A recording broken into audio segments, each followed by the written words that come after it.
The Lama told me to meditate with perseverance. He provided me with ample supplies and directed me to meditate in a cave called Tiger Nog at the southern cliffs. Then I filled an altar lamp with butter, lit it, and placed it on my head. I meditated day and night in this way, without moving, until the butter in the lamp was exhausted. 11 months passed. Then the Lama and his wife came, bringing me food for a ritual feast. The Lama exclaimed, "Well, my son, to meditate for 11 months without letting your cushion get cold is excellent.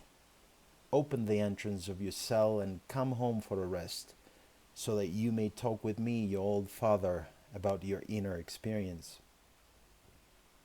I said, "Having begun with a song of the sevenfold devotion, I, your humble follower, wish to express my feeble understanding, made possible by the perfect action and power of spiritual influence, arising from the boundless compassion of the Lama, together with the mother and son, and the deep gratitude I owe them.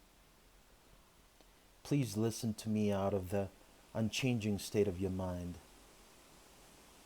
I have understood that this material body, made of flesh and blood, along with mental consciousness, is gathered together by the 12 chains of cause and effect, originating from ignorance. This body is the blessed vessel for those fortunate beings who wish for freedom, but it also leads sinners into lower realms. I understand that in this body lies the vital choice between enormous profit and loss, relating to eternal happiness or misery on the border between good and evil. Relying upon your power of compassion as the venerable guide of sentient beings, I'm hopefully endeavoring to achieve liberation from the ocean of existential bondage from which escape is very difficult. Having first sought refuge in the three jewels, and having scrupulously observed the precepts, I understand that the source of all happiness is the Lama, and therefore the first principle is to fulfill all his instructions and maintain unblemished a spiritual bond with him. Furthermore, a fortunate human existence is a state difficult to acquire. By arousing the mind with great intensity regarding impermanence and death, regarding the consequences of action and the pain of samsara, one develops a longing for liberation and must pursue it through observance of moral precepts. Such is the foundation upon which one must build. From this point, progressively ascending the path, it is necessary to observe one's vows as carefully as one guards one's eyes. Even in failure, remedies must be employed. By not seeking one's own liberation, one develops bodhicitta, the enlightened mind, which seeks to work toward the liberation of all sentient beings. It is my understanding that the development of an enlightened attitude leads one to rededicate, for the good of all, the fruit of one's action born of love and compassion. Based upon the foundation of perfect seeing, one enters the supreme path of vajrayana. In order to achieve perfect seeing, one needs a perfect master who knows how to transmit fully and unerringly the four aspects of initiation and skillfully explain the hidden meaning with compassion. Initiation awakens one to ultimate reality. From then onward, one meditates through various stages of the path.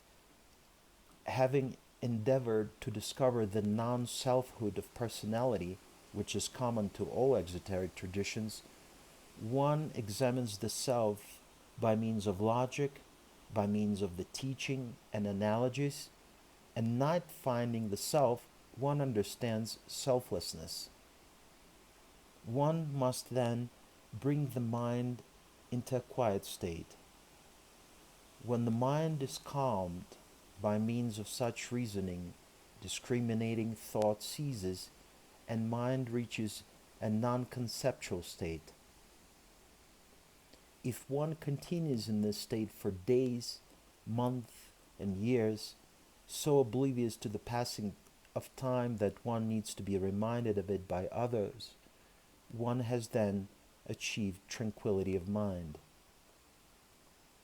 This state of tranquility is maintained by means of continued attention and awareness, not allowing it to become distracted or to sink into passivity.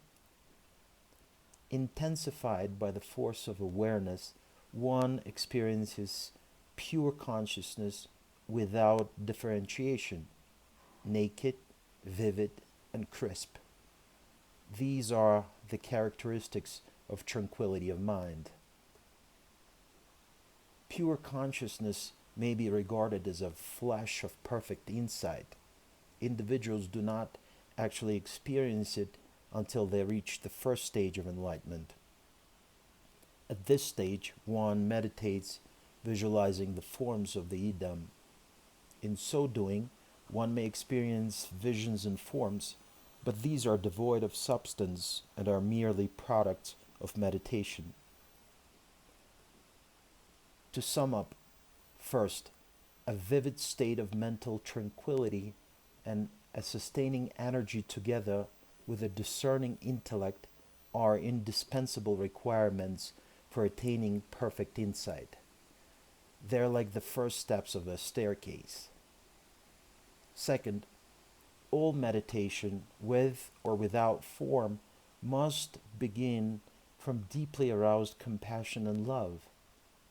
Whatever one does must emerge from a loving attitude for the benefit of others. Third, through perfect seeing, all discrimination is dissolved into a non-conceptual state. Finally, with an awareness of the void, one sincerely dedicates the results for the benefit of others. I have understood this to be the best of all the ways. Just as a starving man cannot be fed by the knowledge of food but needs to eat, so too one needs to experience in meditation the meaning of emptiness.